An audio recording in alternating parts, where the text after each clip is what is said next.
Reading with your kids. Hola, ni hao, konnichiwa, assalamu alaikum, shalom, mahaba, moni moni wanji, namaste, jumbo, bienvenidos. Hi, my name is Jed Lee, and this is the Reading with Your Kids podcast. We're coming to you from the beautiful neighborhood of Reedville, and it is so beautiful. In the southwest corner of Boston, Massachusetts, we are so honored and so wicked happy that you're joining us in our mission to help families grow closer through reading. Please be sure to tell all of your family and friends about the show. Please be sure to subscribe to the show on the iHeartRadio app, on Spotify, Amazon Music, Apple Podcasts, Stitcher Radio, Good Pods, wherever you find your podcast. Our guest today is Zeke McDermott. He's here to celebrate the natural world of wisdom books. Before we invite Zeke in to celebrate the natural world of wisdom, we want to let you know that this episode of the Reading with Your Kids podcast is brought to you by a series of books that can help you discover nature in a whole new, fun, totally interactive way. I'm talking about the Lookbook Scavenger Hunt series by Barbara Tibbetts. It's on a mission to make life and learning fun for the entire family. Scavenger hunts are a wonderful way to increase retention and enhance problem-solving skills. Looking for ways to connect with your children? Slow down and look at the ordinary things around you in a brand new way. The Lookbook Scavenger Hunt is an open-ended activity to spark conversations with your kids. The latest book in the Hometown series brings attention to the importance of caring for our natural world and can be completed anywhere. There are facts on each page about the items pictured to promote curiosity. It's just a whole lot of family fun. You gotta check it out. The Lookbook Scavenger Hunt series by our friend Barbara Tibbetts. This episode of the Reading with Your Kids podcast is also brought to you by The Adventures of Harry and Friends, the beautiful and inspiring picture book series by our friend Sarah Belisa Tucker. Is your child afraid of the dark? Are they scared of the monsters under their bed? I'm Not Afraid has helped thousands of parents teach their kids to face their own fears. It's book number 5 in The Adventures of Harry and Friends, and just like all 7 books, it really gives kids ways to imagine themselves solving the problems that they'll be presented with. Gives kids ways of seeing the different ways that they can deal with their fears. You gotta check this series out. The Adventures of Harry and Friends by Sarah Belisa Tucker. You can find out more by going to theadventuresofharryandfriends.com. Join us right now from San Diego in California. We had a great time surfing this morning. Our guest today is here to celebrate his natural world of wisdom books. Please welcome to the show, Zeke McDermott. Hey, Zeke, how are you? Doing great, Jed. Thank you so much for having me here today. Excited to get the ball rolling and start talking. Yeah, so the natural world of wisdom books, this is a series of 5 picture books. Why don't you give us the sort of, what do they call it, the 50,000 feet view, the overall view of the books? Yeah, I think maybe the best way to talk about the books is about why I wrote them in the first place. So I think with children's books, basically the background for me, my last 2 years of college were spent at home during the COVID pandemic, which was a pretty awesome opportunity for me because I have a 5-year-old sister who was born into my family at a time where I was leaving for school, so I wasn't really able to live with her on a day-to-day basis and develop, a really close relationship with her. So all of a sudden I'm moving back from college. I get to live with my little sister Lena for 2 years, which was a super special period. And we got into the routine of reading books together every day. And I found that there were kind of 2 categories with the books we would read. So some books would just be for pure fun, right? It's just enjoyment. It's the books with farting or dragons love tacos, or it's just excitement and joy, right? And I found maybe we were reading a little too much of those.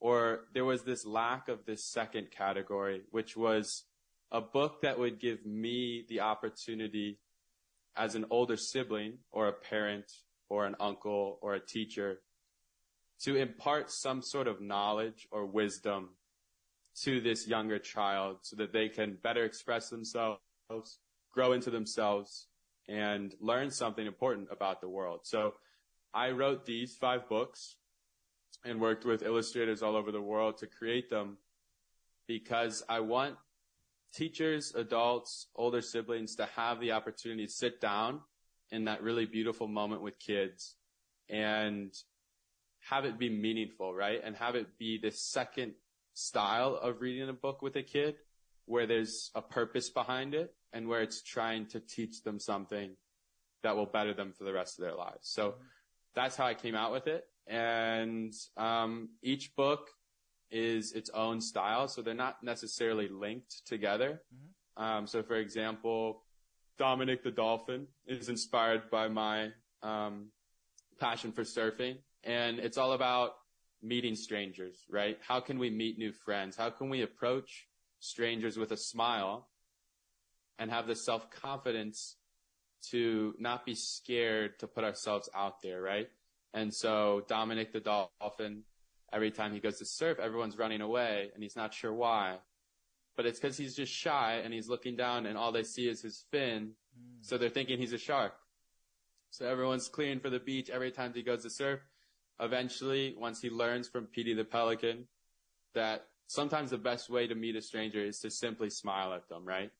When he learns that lesson, all of a sudden now he's out surfing every day with friends. He has a sense of community. And we can teach that simple lesson to our younger siblings, to our children, to the kids in our classrooms, just by reading that quick story with them. Yeah. I'm really fascinated and really happy that you took what was a horrible time in so many people's lives, that, being locked down, and especially for a young person in high school or college where, you have this very active social life and you're out there and you're finally getting able to spread your wings. And it sounds like you took that very challenging situation and you turned it into something really beautiful. You came home and you really chose to bond with your sister and build up that relationship that you weren't able to have because of the age difference and because you were miles apart from each other. I just want to acknowledge that because I think there are lots of older siblings out there, and I really want to encourage the parents who are listening to this to encourage those older siblings to read with their younger siblings, to develop that relationship.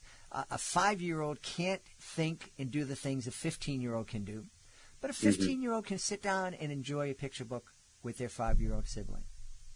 Yeah, for sure. And I think a lot of that is just recognizing and appreciating just the beauty and joy of having that young kid in your life, So for me, when I came home, it was not even a second thought that I could be excited about sharing that space with Lena because she's so vibrant, and our relationship, I feel like for me, I'm just so grateful to have a little kid like that in my life.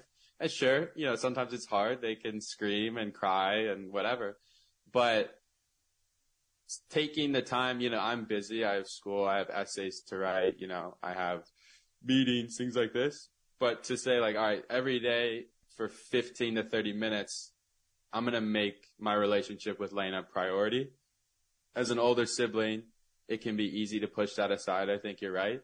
But for anyone in general with a younger child, just finding a way to relate to them on their level and a way that you can enjoy too. I loved reading. I mean, a lot of the books, some of the books we read by William Steig or Steig, I'm not sure how to pronounce his name. I mean, those books changed my life, and that's also a part of what I love about releasing my books is the kid learns the lesson, but the parent also hears it too, And so now when that mom or that older brother is out and they walk by a stranger, maybe they smile as well. which is kind of awesome. Yeah, absolutely. And one of the things I did want to mention, I love that you said that you just decided you were busy, you had a lot of things to do, like all people, young people your age and parents, but you decided, no, I'm going to make this a priority. Every day for 15, 20, 30 minutes a day, I'm going to sit down and I'm going to read with my sister. And that when we're reading the fart books and the joke books and all those books, that's what makes that time so valuable, because your little sister is understanding that you're busy, and she's understanding that, hey, this person that I really love, I really look up to, it's one of the most important people in my life, and this busy guy is choosing to spend this time with me every single day, so I must be pretty special. So I absolutely love the fact that your books are teaching a lesson, but I don't want to discount those fart books. Yeah, I think that's something I would love to say too. Like, I brought this up as two different kinds of books, but in no way is one better than the other, right? Because, I mean, part of living life is to just enjoy, to laugh, to just have a book be magical, right? And inspire a kid, you know, just have a fun moment with them. That's just as beautiful. But I think it's just something that needs to be balanced out, you know, because I think in a lot of ways too with kids nowadays, that sort of mental stimulus of just quick enjoyment is so readily available with movies and YouTube videos and all these other things coming at them, to where this second piece of the puzzle of having, you know, something which is still stimulus, right? It's still a book, but to have it have some depth, to have it have some sort of lesson that could help mold them really just into a stronger version of themselves, to give them the tools to move forward in the world more confidently, to relate to people better, to understand their emotions better, whatever it is. So yeah, I don't want to discount those books either, because they're super, I love reading them with Lena too. Yeah. But this second part maybe is what I'm more drawn to, and what I thought maybe we didn't have enough of when I was with Lena. What was that moment? Oh, I don't know if it was a moment or just a series of moments when you were reading to Lena and you, one, realized that this is really important for her. It's also really important for me. And then the moment you said, and I want to do something. I want to write a kid's book. Yeah, it was really this book by, I really don't know how to pronounce his name, William Steig or Steig, but it's called Dominic, and it's about this dog. I don't know if you've read it. And he goes on this adventure, and it's just so beautifully written. He has these beautiful kind of comic style illustrations. It's a chapter book, super quick read, and it's just fun, but it's meaningful at the same time. And there's just a lot of places in it to have conversations with your kid, with Lena, about something, right? About confidence, about not being judgmental, about being creative. There was just a lot of touch points. And that whole interaction with Lena was such an amazing mix of kind of this one aspect of the children's book, which is the magic and the fun and this depth. And I found myself just like loving the book. And I was like, this is amazing. Like, I want to read this when I go to sleep tonight without Lena. You know, I want to get more into this. And I've just always written in my free time. So when I have free time, I write poems. I've always journaled. I just am naturally drawn to writing. In school, I studied history, which was mostly just writing essays, and I loved that. I always was passionate about writing essays. I wanted to do it. I never felt like it was a burden to me. It was more something I loved.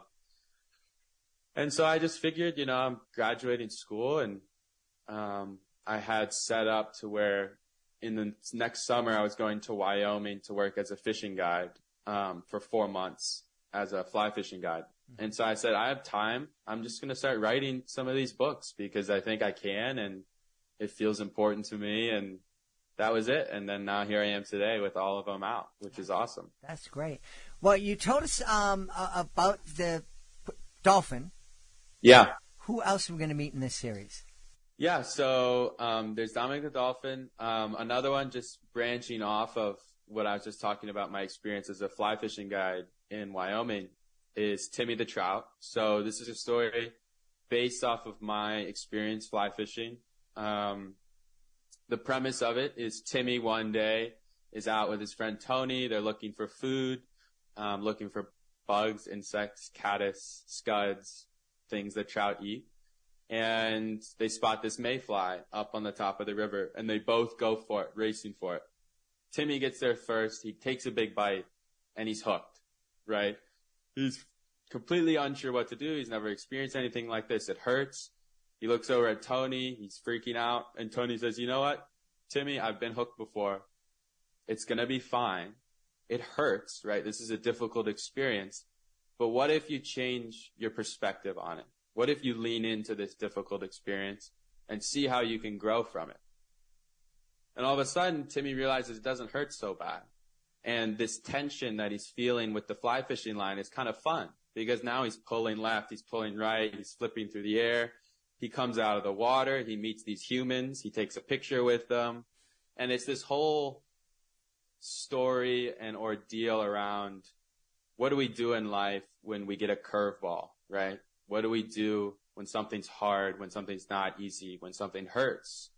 And a lot of the times as older siblings or parents, we just want our kids to avoid that because we just don't want them to feel the pain, right? And that's fair. But that's just not realistic in life. Our kids are always going to experience something hard. So what if instead we equip them with a different perspective, which was able to say, you know, something hurts, but just lean into it for a second and let's see how maybe we can grow from it. And let's see how we can change this experience of pain or suffering or just something being hard into something to where we can become better from it. And so that's Timmy the Trout, one of my other stories. I'm wondering, where did you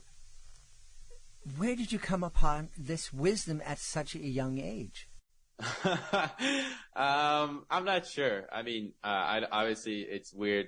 I don't want to sit here and say I'm wise. It's kind of hard to say that about yourself. But I've always been very interested in just meaningful things in life. Just, I want to get to the core of, you know, what's meaningful, what matters, right? And when I went to college, I studied history, as I said, but I also studied religious studies. So basically just learning about the history and philosophies of different religious traditions around the world. So Buddhism, Islam, Christianity. And I just was so inspired by what I was studying. And I think a lot of what I've been able to write in my children's books comes from that course of study in college, where I just learned a lot of life lessons. I learned a lot about social skills, about relating to people, really just by studying so many different religious philosophies. Yeah. That's something that I did, not in college, but later in life, is studied a lot of world religions. And I think it is an incredibly valuable experience for people. You not only do you learn the differences of the different faith traditions, but more importantly, I think you learn that foundationally most religions have so much in common. You know, it's the practices and how we put this wisdom into use that may be different, but at its core, there's a message of, hey, we're all connected, we're all one family, and our mission in life is to love. Right. I mean, I think that's definitely a huge part of it. And I think another thing that's really interesting is realizing how some of them are different, right? And broadening just that practice of studying something that's so different from your own worldview, you know? Just like I'm reading about, I don't know, Hinduism or reincarnation or something, and I'm reading about it, and just that act of like being open to a different perspective is so powerful and will change you as a person, right? And shows you how maybe you don't know everything, you know, and maybe your little worldview isn't perfect. and can just open you up to being a more, just someone who's more respectful to other worldviews and other perspectives and other ways of life. So, at the same time that it's cool to see the similarities, it's also cool to see the differences. Mm-hmm. Mm-hmm. Yeah. Yeah. I really want to encourage you to get these books into the hands of politicians on both sides of the aisle the next time we have an election coming up, because I think they could really tone down some of the rhetoric that's dividing us, I think. Yeah. And I think, one of my books, Olivia the Octopus, is basically about emotional intelligence, which I think would be super helpful in our current political climate. And basically the premise of the story, just to describe another one of my stories real quick, is Olivia has magical skin, which is actually true in real life. Octopi do change the color of their skin based on their emotions. So when an octopus is feeling angry, they do get red in real life. But it's played up a little more in my story. It's magical skin. And every time she feels an emotion, her whole skin lights up. So if she's sad, it's blue. If she's angry, it's red. However she's feeling. When she's calm, it's yellow or neutral. And she's super embarrassed by this. And so every time she feels an emotion, she goes and hides under a rock. She goes and hides under the sand. She just wants to get away and get through the emotion by herself and then come back when she's feeling normal. But every time she does this, it actually ends up taking longer to get through the emotion. And then there's this one experience where she gets angry with her friend, Steven, who's a sailfish, and they're out on a walk, and she gets bright red. And at the same moment that she gets bright red, the whole sea around them turns to black. And all of a sudden, all these fish can't see, and there's chaos and confusion. But all the fish now can see her because she's bright red. And at the same point that they see her, there's this big net swooping in to catch them all because they're in the shadow of a big boat. That's why it all turned black. And everyone's saved because Olivia didn't hide when she felt emotional. She stayed out. She was red, and she said, yeah, I'm feeling red, and this is me. And everyone else was better for it. And she was better for it, and her skin went back to normal much quicker. And so the lesson to a kid is, when you're feeling an emotional experience, when you're angry, when you're sad, whatever it is, just don't go hide in your room, Come talk to your parent, come talk to your brother about it, and it'll go away quicker, or you'll resolve it quicker, and you don't have to be scared or feel this need to hide from emotions, as opposed to owning them and talking about them in a respectful way. Yeah. So important. I love that lesson. Zeke, I'm wondering, when you were sitting and reading with your sister, when you were reading with Lainey and developing that bond and starting that lifelong conversation, because I know that Lainey is going to be able to come to you when she's 10 and have some questions, and then when she's 15 or 16 and starting to have romantic feelings, maybe she'll give you a call and talk to you about it or whatever. But as you were having that moment, starting that conversation, I'm sure you felt pretty awesome inside. Yeah. I'm wondering, have you taken the time to sit back and to realize that you, through your books, are creating those moments for other families all around the world? Yeah, I think, thank you also, Jed. I appreciate the kind words. And it does feel really awesome to connect with your kid and make that or your younger sister and make that an important part of your life. And that's a huge part of my desire to make these books in the first place, right? Is to just create those environments for the child and the dad, for the daughter and the mom, for whatever it is, just so that when they sit down, the book doesn't let them down, to where it can help foster that moment into something that is positive. I think I talk about this at the end of all my books. I say every children's book should have the 3 C's. I say that a children's book should captivate, it should challenge, and it should cultivate.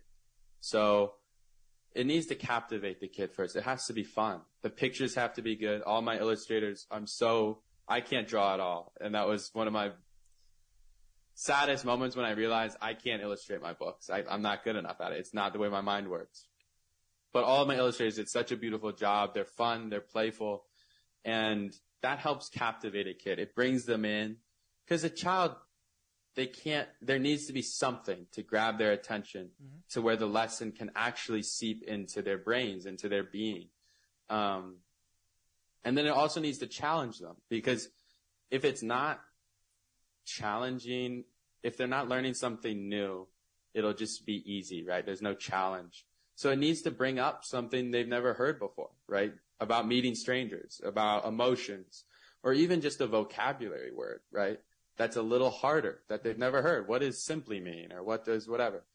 And I think a lot of children's book authors really kind of talk down to kids, which kind of breaks my heart, because it's like, if they're actually going to learn something, it has to challenge them respectfully, right? So there is a line, right? We shouldn't be using too much eloquent vocabulary with a 5-year-old, but maybe we could teach them a new word, a respect or something basic that is important. And then it also has to cultivate, right? So once you've challenged them, can it help cultivate that positive change in your child, right? Maybe now they actually, when they feel emotions, when they feel angry, it's cultivated a change to where they come and say, hey, Mom, I'm feeling angry. I mean, that's amazing. Like, could you imagine if at the age of 5, your kid had the emotional intelligence to just say, hey, I'm feeling angry? I mean, their whole life looks so much better just learning that at the age of 5. And it doesn't have to be a huge difference. Maybe they just start smiling at strangers at the age of 5. Every kid is capable of that, and believe in your children, give them these lessons, talk to them about them. They can learn them. Kids are so smart. My younger sister, Lena, is so smart. I'm always amazed when I put something challenging in front of her. She asks questions. We work on it together. She figures it out. And open up that space. And I hope that my books, these Natural World of Wisdom series books that I've made, can help just create that space to captivate, challenge, and cultivate for children and adults all around the world.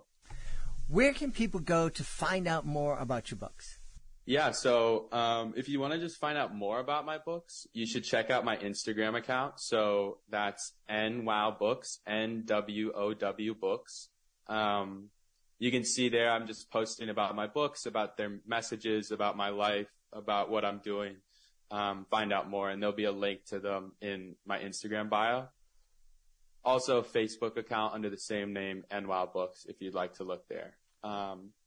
If you want to buy my books, just go on Amazon and search NWOW Books, so NWOW space books, and you'll find the whole series. Or you can search my author name, which is Zeke McDermott, ZekeMcDermott. So yeah, that's the easiest way to find out more about what I'm doing. And yeah. And there should be more to come too. I have 3 chapter books, which I'm almost finished with. I'm in the editing process right now. And I'm working with comic artists, so black and white sketch artists, 2 different ones. And they should be out in, 6 months or so. Wonderful. Well, Yeah. We've had a really wonderful time speaking to the author of the Natural World of Wisdom books. Our guest has been Zeke McDermott. Hey, Zeke, thanks so much for being with us. Thank you so much for this chance to talk about my books and just talk about, children's literature in general and, the special space it can hold for, fathers, sons, daughters, mothers around the world. Please be sure to join us for the next episode of the Reading with Your Kids podcast. Our guest will be Jeff Hercom. He'll be joining us from Taiwan to celebrate Help Me Reader, an interactive picture book. I want to thank the folks who made today's show so wonderful. Of course, we want to start by thanking our guest, Zeke McDermott. Please be sure to check out the Natural World of Wonder Wisdom books. Also want to thank our sponsors, the Lookbook Scavenger Hunt series by Barbara Tibbetts, and The Adventures of Harry and Friends by Sarah Belisa Tucker. I want to thank my team, Fatima Khan, Rory Grady, Mirabella Q, Jordan Saley, Stephanie Davila, Skylar Strauss. I want to thank my beautiful wife for all the support she gives me. Most of all, we all want to thank you. Thank you so much for taking the time to join us today, and as always, thank you so very much for taking the time to make the world a better place by reading with your kids. I'll be looking for you in the next edition of the Reading with Your Kids podcast.